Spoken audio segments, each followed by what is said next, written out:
everybody, it's Casey Davis with My Life on the Me List, and in this video I wanted to change direction a little bit.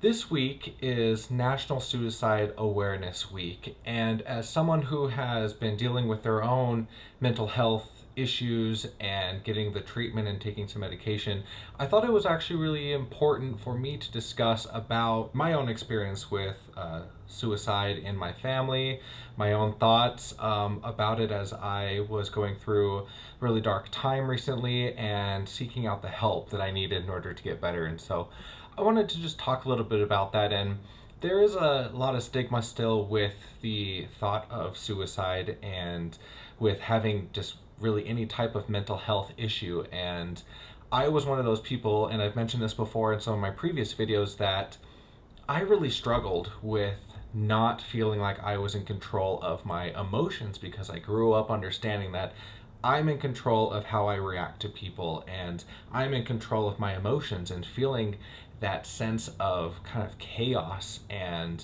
non-control of my thought process and how I viewed myself based off of how other people's perception of me was. And so I wanted to share some statistics and some information to help anyone out there who is struggling with suicidal thoughts or with just severe depression or any other type of mental health issues.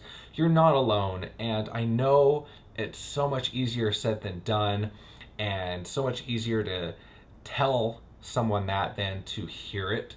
I know when people would tell me that, oh, I'm here for you and you can always talk to me, it's nice to hear and know that those people exist, but still in the back of your mind, you're wondering and you're questioning, well, how here are you? How open can I be about these thoughts that I'm having? And so I just want to really let people know that I've been there. I know exactly what you're feeling, what you're thinking, and you are truly not alone.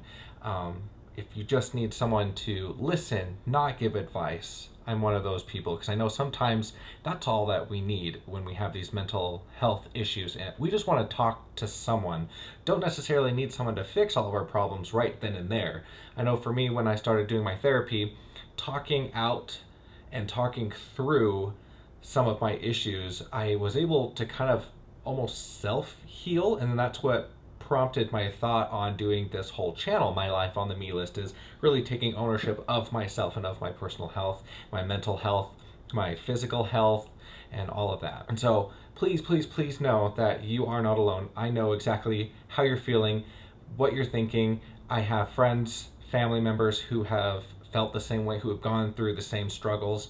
There are a lot of people out there, and I'm looking at the National Suicide Prevention Week information, and I wanted to discuss, since today, September 10th, is National Suicide Awareness Day. So as part of the campaign, health organizations conduct depression screenings, including self-administered and online tests. And there are numbers. There's 1-800-273-8255, which is also TALK. There's also 1-800-784-7433, which is 1-800-SUICIDE. National statistics show that males commit suicide 3.5 times more often than females. Most suicides are in the age group between, 45 to 64 years old.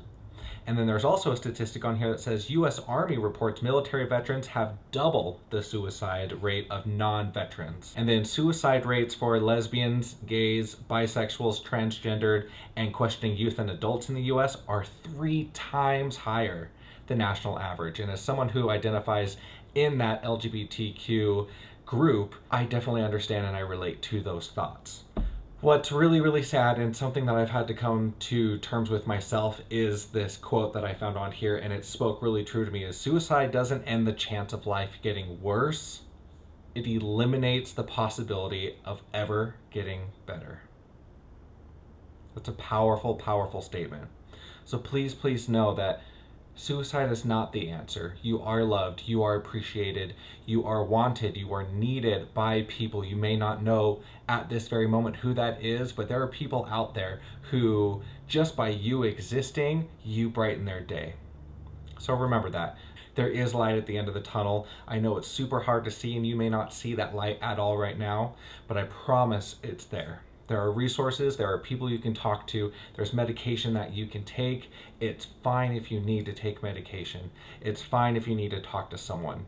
Let's help each other get rid of the stigma of suicide and start the conversation so that this epidemic can stop. If you have more questions or if you yourself have thought about suicide, please contact those numbers. Once again, that is 1-800-273-TALK, 1-800-273-8255, or 1-800-SUICIDE, 1-800-784-2433, and get the help and the support that you deserve. All right, everybody. Thank you so much for paying attention to this video and going through this journey with me.